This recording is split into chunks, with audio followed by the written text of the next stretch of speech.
बात विदेश की है लेकिन बात हमारे देश के छात्रों की है और उनकी बात होनी भी चाहिए क्योंकि चिंता सता रही है। आप जान चुके होंगे कि यूक्रेन और रूस में ठीक कुछ भी नहीं चल रहा, लेकिन जो बढ़ता तनाव है इन दो देशों के बीच, अब उसके बाद दिक्कतें परेशानी हमारे देश की बढ़ने वाली है क्योंकि हरियाणा के जींद के अलावा पूरे देश से सैकड़ों नहीं हजारों की संख्या में से छात्र हैं जिनके परिजन काफी चिंतित हैं। चिंताएं बढ़ गई हैं क्योंकि वहां छात्र पढ़ रहे हैं और तनाव बढ़ चुका है, तो जाहिर तौर पर देश में बैठे उन छात्रों के परिजन अपने उसे चिंता जाहिर कर रहे हैं। बच्चों को, छात्रों को वापस बुलाने की अब मांग की गई है। इस खबर पर जानकारी के लिए विस्तार से बहुत अहम जानकारी साझा करने के लिए हमारे साथ हमारे संवाददाता विजेंद्र जुड़ चुके हैं। विजेंद्र, ये पूरा मामला क्या है, कैसे प्रकाश में आया? और जींद से भी कई छात्र बताए गए हैं जो कि यूक्रेन में हैं और उनके परिजनों को चिंता सता रही है। कुछ जानकारी मिल पाई है? उन छात्रों से कोई संपर्क हो पाया है? कैसे जानकारी निकलकर सामने आई है? तमाम जो चीजें हैं इस पूरे मामले को लेकर सामने आई हैं वो आप बताइए।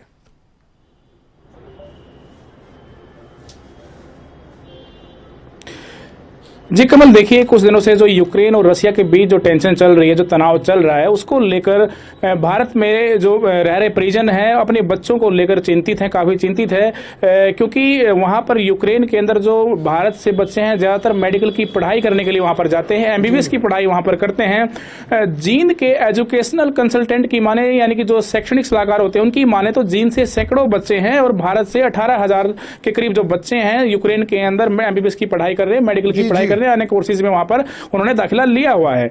दोनों देशों के बीच ज्यादा तनाव चल रहा है और युद्ध जैसे हालात बन रहे हैं, ऐसा जो है दिखाया जा रहा है। उसी को लेकर जो है परिजन चिंतित हैं और परिजन लगातार जो यहाँ जींद के जितने भी जो एजुकेशनल कंसल्टेंट हैं उनके पास यहाँ पर अप्रोच कर रहे हैं, अपनी चिंता जाहिर कर रहे हैं कि बच्चों का भविष्य क्या होगा, बच्चों की जिंदगी के साथ क्या होगा। हालांकि कंसल्टेंट की आपने बात की है तो कामिनी आश्री हमारे साथ जुड़ चुके हैं। विजेंद्र, आपका शुक्रिया, हम उनसे जानकारी बाकी लेते हैं। आपका बहुत बहुत धन्यवाद, आपने तमाम जानकारी साझा की हमारे साथ। कामिनी जी, खबरें अभी तक भी चिंतित है जाहिर तौर पर, क्योंकि अगर हमारे जो देश के छात्र हैं कहीं फंसे हुए, वहां पर तनाव है, युद्ध को लेकर जो चिंताएं हैं वो अब देश को भी खाई जा रही है चिंता।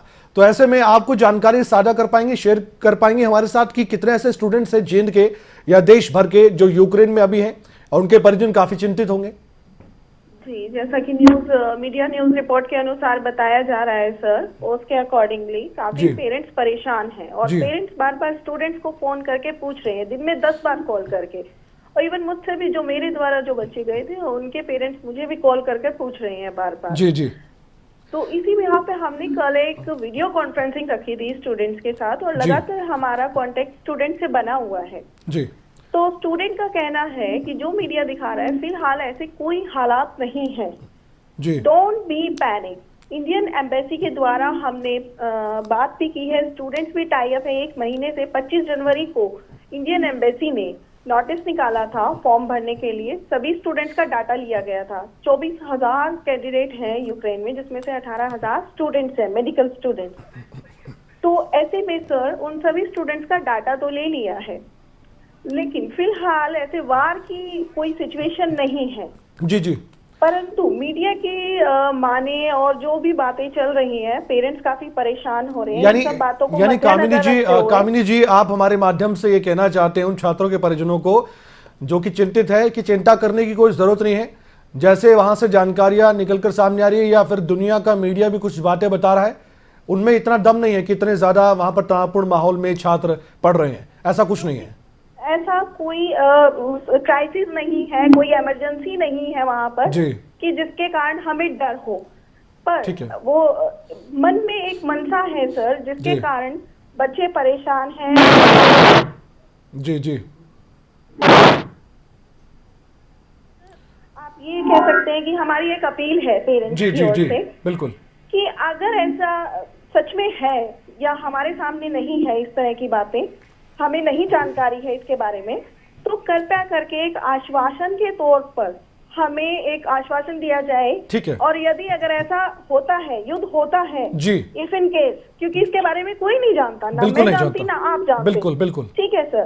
तो अगर ऐसा कुछ होने वाला है तो ऐसे में हमारी सरकार ने जैसे कोरोना काल में हमारे बच्चों को उस देश से निकालने में सहायता की थी, तो तो हम चाहते हैं कि वो सहायता हमें फिर से दी जाए, बिल्कुल हमारे बच्चों का सहयोग किया जाए। बिल्कुल, बहुत बहुत शुक्रिया।